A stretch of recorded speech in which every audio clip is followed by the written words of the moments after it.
Hello everyone. Hi. Welcome to episode 2 of Physics for Dummies, types of forces and free body diagrams. Free body diagrams are really simple, so I figured I should just put it with forces since it's about forces. Wow. I also have an apple to demonstrate to you these types of forces because Newton discovered gravity or something because of an apple. So, also these are pretty old, so I can abuse it. Yay! Let's get into the types of forces. Editing me here, I realized that I never really explained what a force is. A force is anything that pushes or pulls on another object. I don't know how I missed that. Anyway, back to the regularly scheduled content. First we have gravity, which is, since force equals mass times acceleration, if you listen to the last video, gravity is acceleration, so mg. But it depends what planet you're on. For example, Earth is 9.81 meters squared. I forgot to say the squared. And the moon is much less, being 1.62 meters squared. And it's always straight down towards the center of the planet. Dear flat earthers, no, the Earth is not flat. It is a sphere, not a perfect sphere, but it's a sphere with a little core in the middle. Or getting pulled towards that core.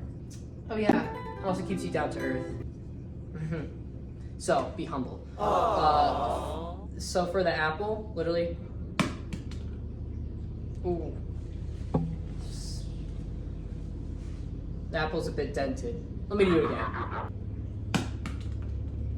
So yeah, just free falling. Next we have normal force, which is the opposing force according to the third law of motion, if you listened to the last video. Anyway, its acceleration is gravity times the cosine of the angle. Trigonometry stuff. I'll explain it later. Normal just means perpendicular, or 90 degrees, and it is perpendicular to the surface at the point of contact. So, using the apple again, the bottom's kind of squishy. If I hold the apple like this, gravity's still pointing down, but the normal force is pushing it up. Since the apple is not moving, the normal force and the gravitational force is equal. Let's explain how to write that. So for the first free body diagram, it's pretty simple. Now imagine, for simplicity's sake, that this is a dot. It's not, but for now it is. So now you have a dot. What do you do with a dot? Well, you use these two forces in this case, which is the force of gravity and the force normal. F, G, Fn, pretty simple. Wow. Now, surprise, surprise, gravity, straight down. And then, straight up is the force normal.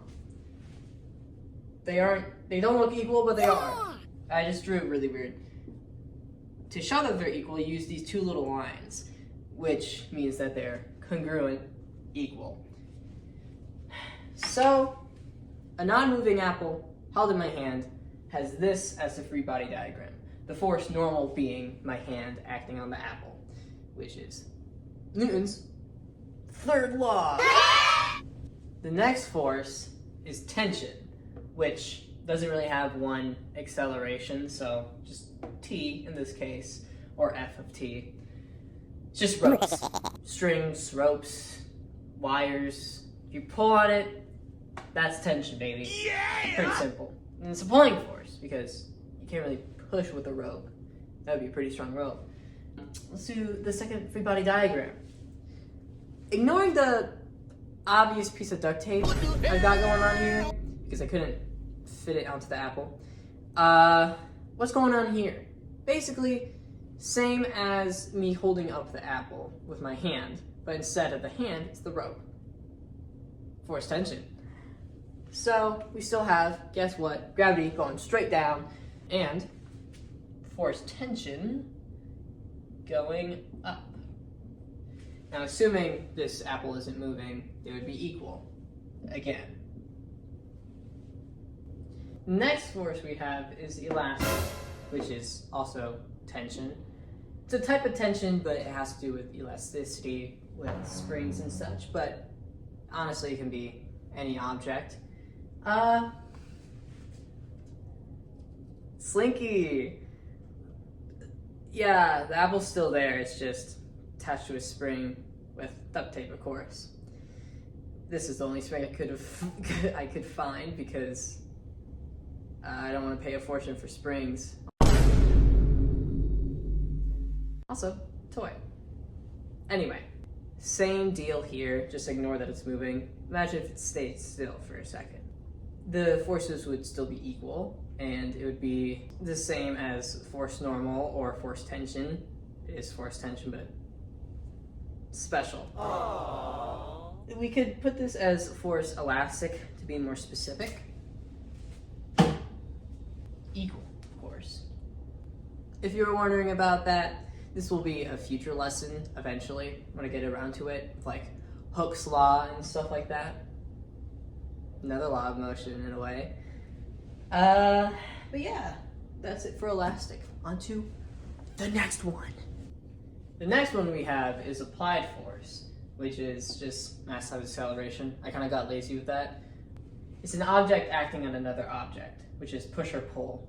You can put any force into force applied if you really wanted to. Force of gravity is just force applied from the earth. Force normal is force applied from the surface. Force tension is just force applied from a rope or a spring. Let's push this back a little bit. Let's say I wanted to push this apple. Now I won't roll it because that's a whole other type of motion. Future episode. But it's force applied, baby. Yeah! I pushed, pulled on it. Let's use that as a free body diagram. Alright, so here we have 3 forces. Because even though my hand's not applying force, the table is. Even before I push it, so let's do that. Now, let's apply a force. Wow, very exciting. Now the force pushed this way, so force applied is in whatever direction the motion is in. Bam. Now, it's accelerating because it's not a constant velocity, at least try not to be a constant velocity. So it's accelerating this way. Now, let's get into the most important force, debatedly. Friction. I'm doing this again because I got some of the information wrong the first time I did this. It's 11 p.m. right now. Let's hope I don't wake my parents up. Anyway, friction.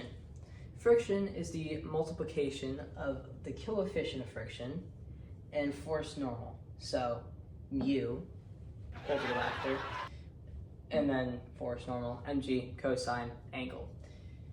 The coefficient is always more than 0 but less than 1. And static friction is more than kinetic friction. You might be wondering what this all means. Good question. The coefficient of friction basically depends on what surfaces you're colliding together. For example, like glass on glass is different than ice on ice, you know? So the coefficient is just sort of the ratio between friction and normal force. Static is non-moving.